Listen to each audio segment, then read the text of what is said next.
Isa na namang napakasarap, napakalupit, napakabisa at napakalasang putahe. Meron tayo ditong pyesa ng baka.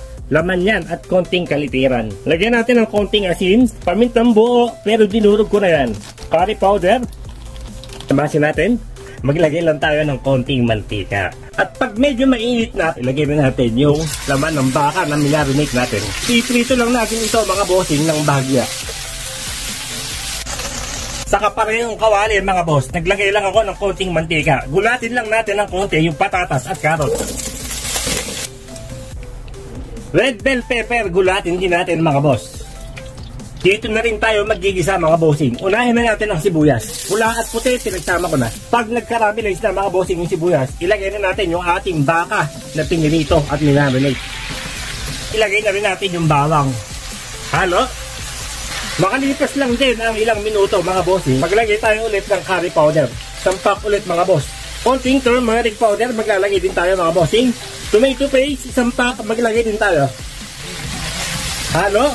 Ilang saglit lang din ang lumipas mga bossing. Ilagay na natin yung coconut milk. Pangalawang tiga ng gata mga bossing. Dagdagan natin ng isang basong tubig. Konting asin mga boss. Maglalagay ulit tayo ng pamintang buo. Tanglad mga boss, maglalagay tayo. Mahalaga yan. Takpan mga boss, hintayin natin lumambot.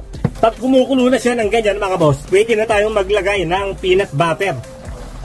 2 kutsarang peanut butter ang lalagay ko mga boss. Mas okay mga boss yung peanut butter na walang tamis. Makalipas ang halos kalahating oras, muli natin balikan ang ating niluluto. Pwede na natin ilagay mga bossing yung ating coconut cream. Ito yung tinatawag na kakanggata mga boss.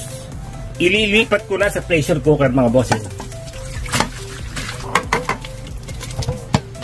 Makalipas ang kalahating oras, muli natin ilipat mga boss sa kawali. Ito yung kawali kanina. Dito na lang din natin ulit isalin. Gulay mga boss, ilagay na rin natin. All-purpose cream mga boss, isang pack.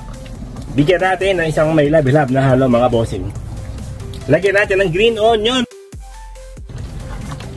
Okay mga boss, sa wakas, ito na ang ating napakasarap, napakalupit, mabisa at malasang beef kulma. Isang lutong tausog. Especially sa sulo at sambuanga mga boss.